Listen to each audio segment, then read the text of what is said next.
మహమ్మారి మళ్లీ దేశవ్యాప్తంగా వ్యాపిస్తుంది. ఇప్పుడు ఇది ఏపీకి పాకింది. తాజాగా ఏపీలో తొలి కేసు విశాఖపట్నంలో నమోదైంది. 28 ఏళ్ల మహిళకు పాజిటివ్ గా నిర్ధారణ అయింది. ఆమె ఆరోగ్యం నిలకడగా ఉంది. అధికారులు అప్రమత్తంగా ఉండాలని, ప్రజలు మాస్కులు ధరించాలని, లక్షణాలు ఉంటే పరీక్షలు చేయించుకోవాలని సూచించారు. ప్రజలు గుంపులుగా ఉండవద్దని, సభలు, సమావేశాలు, పార్టీలు వంటి సామూహిక సమావేశాల విషయంలో జాగ్రత్తగా ఉండాలంటున్నారు.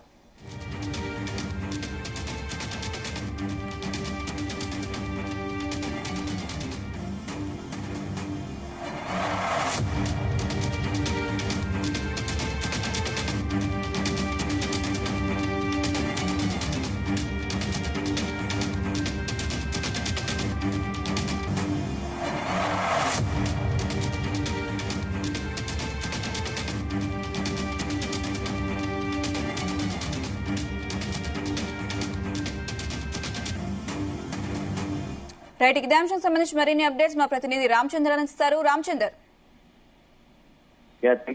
ఆంధ్రప్రదేశ్ రాష్ట్రంలో కరోనా కేసులు మొదలవుతున్నాయని చెప్పుకోవచ్చు. అయితే ఈ నేపథ్యంలో నిన్న విశాఖపట్నంలో కరోనా పాజిటివ్ కేసు నమోదైంది.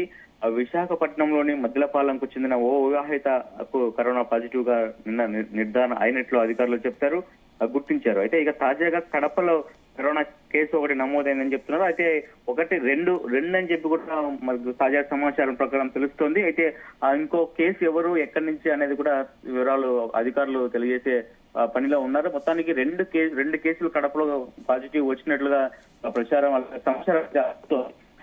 అయితే ఉన్నటువంటి ఓ వ్యక్తి నంద్యాల జిల్లా చాగలమర్రికి చెందినటువంటి ఓ వ్యక్తి కడప రిమ్స్ ఆసుపత్రిలో చేరారు ఈ రోజు. అయితే అతనికి పరీక్షలు నిర్వహించగా వైద్యులు కరోనా పాజిటివ్ గా నిర్ధారించారు. అయితే కాగా కరోనా బాధితుడు నంద్యాల జిల్లా చాగలమర్రి వాసి అని చెప్పి కూడా అధికారులు చెప్పినటువంటి పరిస్థితి కనిపిస్తుంది. మరి ప్రపంచం అని చెప్పి ప్రజలు ఆందోళన చెందుతున్నారు. అయితే ప్రజలందరూ కూడా జాగ్రత్తగా ఉండాలంటూ వైద్యులు అయితే సూచిస్తున్నారు. చుట్టుపక్కల వారందరినీ కూడా కరోనా నిర్ధారణ పరీక్షలు చేయాలని చెప్పి ప్రభుత్వం కూడా ఆదేశాలు జారీ చేస్తుంది. ఎక్కడైతే పాజిటివ్ కేసెస్ వచ్చాయో అతను ఎక్కడైతే నివసించాడో ఆ నివసించినటువంటి చుట్టుపక్కల ప్రాంతం అంతా కూడా అందరికీ కూడా కరోనా ఏదైతే నిర్ధారణ పరీక్షలు చేయాలని చెప్పి కూడా ప్రభుత్వం ఆదేశాలు జారీ చేసింది అధికారులకు. అయితే ఇక ప్రజలందరూ కూడా బయట ఎక్కువగా గర్ది ప్రాంతాల్లో తిరగద్దని, అలాగే మాస్క్ ఖచ్చితంగా మెయింటైన్ చేయాలని చెప్పి కూడా అధికారులు చెప్తున్నారు. అలాగే ప్రభుత్వం కూడా ఒక ఆదేశాలు కూడా జారీ చేసినటువంటి పరిస్థితి. నిన్ననే COVID-19 సంబంధించినటువంటి అంశాంశం మరి కరోనా కేసులు పెరుగుతున్న నేపథ్యంలో కడపలో తలపెట్టినటువంటి మహానాడు కూడా ఏమైనా ఆంక్షలు కావచ్చు, లేదంటే దాని మీద ఒక నిర్ణయం కూడా తీసుకోవాల్సినటువంటి అవసరం ఉందని చెప్పి కూడా పలువురు భావిస్తున్నారు. మరి ఎందుకంటే ఎక్కువ జనం గ్యాదర్ అవుతారు మహానాడులో.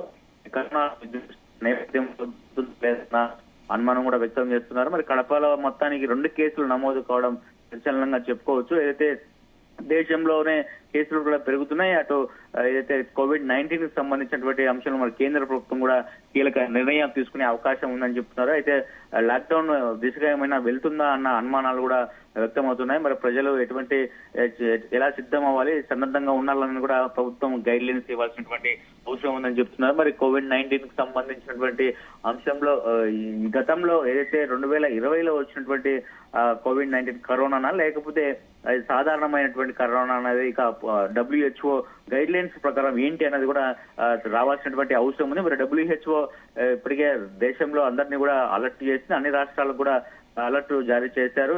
జాగ్రత్తగా ఉండాలని చెప్పి కూడా WHO గైడ్ లైన్స్ ప్రకారం నడవాలి. అలాగే COVID-19 నిబంధనలు అమల్లోకి వెంటనే తేవాలని చెప్పి కూడా కేంద్ర ప్రభుత్వం, రాష్ట్ర ప్రభుత్వాలు సమన్వయంతో ముందుకు వెళ్లాలని చెప్పి కూడా WHO ఆదేశాలు జారీ చేసింది. మరి చూడాలి, కడపలో సంబంధించినటువంటి 2 కేసులు ఇప్పుడు పాజిటివ్ గా బయటికి వచ్చాయి. మరి ఏదైనా ఇంకా పరీక్షలు చేస్తే, నిర్ధారణ పరీక్షలు చేస్తే ఇంకెన్ని కేసులు బయట పడతాయో చూడాల్సి ఉంది. మరి మొత్తానికి అధికారులు ఎటువంటి చర్యలు తీసుకుంటున్నారు, అలాగే జిల్లా యంత్రాంగం అన్ని రాష్ట్ర ప్రభుత్వం ఏ మేరకు అలర్ట్ చేసింది అన్నది కూడా తెలియాల్సి ఉంది. మరి DMHOకు ఫోన్ చేసినా అక్కడ జిల్లా DMHOకు సమాచారంపై ఫోన్లు చేస్తున్నారు చాలా మంది. అయినా కూడా మీడియా నుంచి ఫోన్ చేసినా కూడా DMHO ఫోన్ ఎత్తట్లేదు.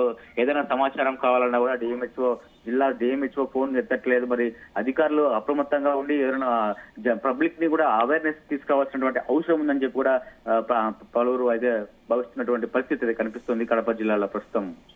అయితే రామచంద్ర 2020లో వచ్చిన కరోనాతో ప్రపంచం అంతా అతలాకుతలం అయిపోయింది. మరి మళ్ళీ ఇప్పుడు కరోనా కేసులు కూడా నమోదవుతున్నాయి. ఈ నేపథ్యంలో ఏపీ ప్రభుత్వం ఎలాంటి చర్యలు చేపడుతుంది?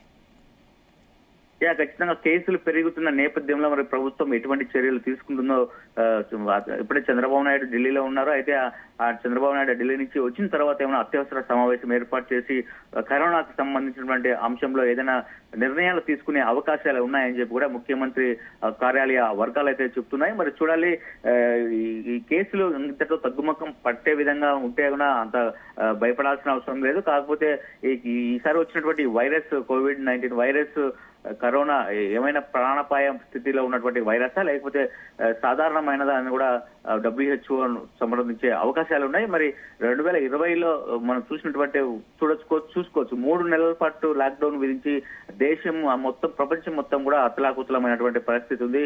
దేశ ఆర్థిక పరిస్థితి కూడా వెనుకబడినటువంటి పరిస్థితి మనం చూసాం. సో మరి మరొకసారి అటువంటి పరిస్థితి రాకూడదని చెప్పి అందరూ కూడా భావిస్తున్నారు. అటు రాష్ట్ర ప్రభుత్వాలు అలాగే జిల్లా యంత్రాంగాలన్నీ కూడా చర్యలు తీసుకోవాల్సినటువంటి అవసరం ఉంది.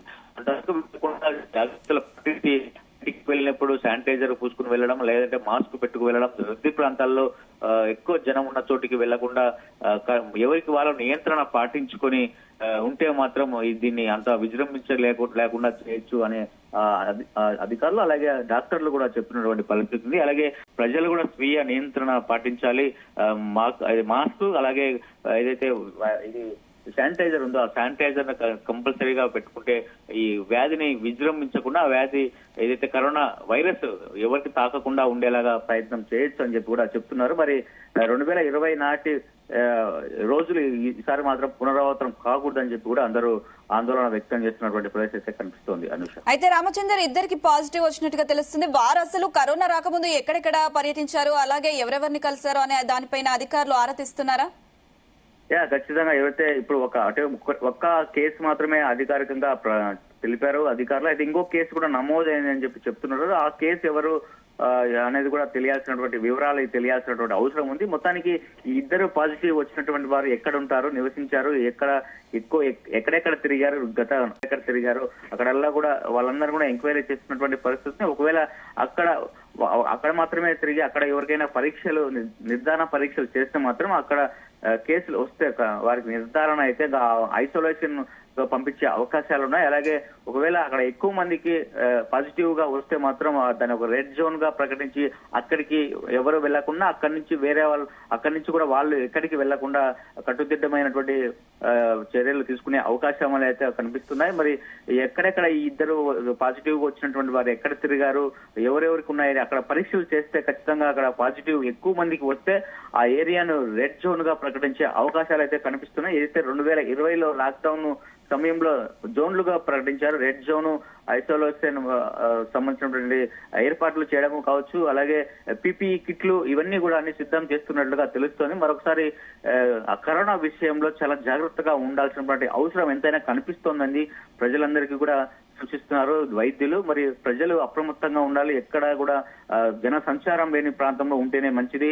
అలాగే స్వీయ నియంత్రణ పాటించుకోవాలి.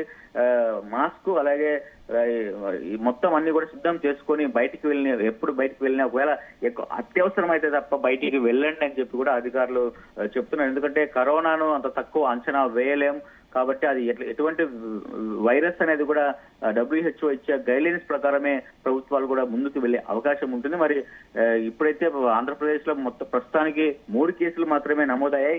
నిన్న విశాఖలో, ఈరోజు కడప జిల్లాలో. మరి ఇంకా ఏ జిల్లాల నుంచి ఎటువంటి పాజిటివ్ కేసులు బయటికి వస్తాయనేది కూడా ఆందోళనగా చెందుతున్నారు అధికారులు, అటు ప్రజలు కూడా. మరి దీనిపై ప్రభుత్వం ఎటువంటి నిర్ణయం తీసుకుంటుంది, ఏదైతే పాజిటివ్ విజృంభించకుండా అలాగే కరోనా ఎవరికి ఇంకా తాకకుండా ఉండేలాగా ఏమైనా చర్యలు తీసుకుంటుందా, బస్సు ఛార్జెస్ కావచ్చు, బస్సులు సంబంధించి రవాణా సౌకర్యానికి సంబంధించి కాబట్టి ప్రజలు ఎక్కువగా బస్ స్టాండ్లలో ఎక్కువగా ఉంటారు. ఒకవేళ పాజిటివ్ వచ్చిన వ్యక్తి బస్ స్టాండ్ వైపు వెళ్ళినా ఆ బస్ స్టాండ్ లో ఉన్నటువంటి వారందరికీ కూడా ప్రయాణికులందరికీ కూడా పాజిటివ్ వచ్చే అవకాశాలు ఉన్నాయి. మరి దీనిపై ఎందుకంటే గతంలో ఉన్న అనుభవాల నేపథ్యంలో మరి ప్రభుత్వం ఎటువంటి చర్య తీసుకుంటుందన్నది కూడా మనం చూడాల్సి ఉంది. Anusha. Right Ramachandar, thank you.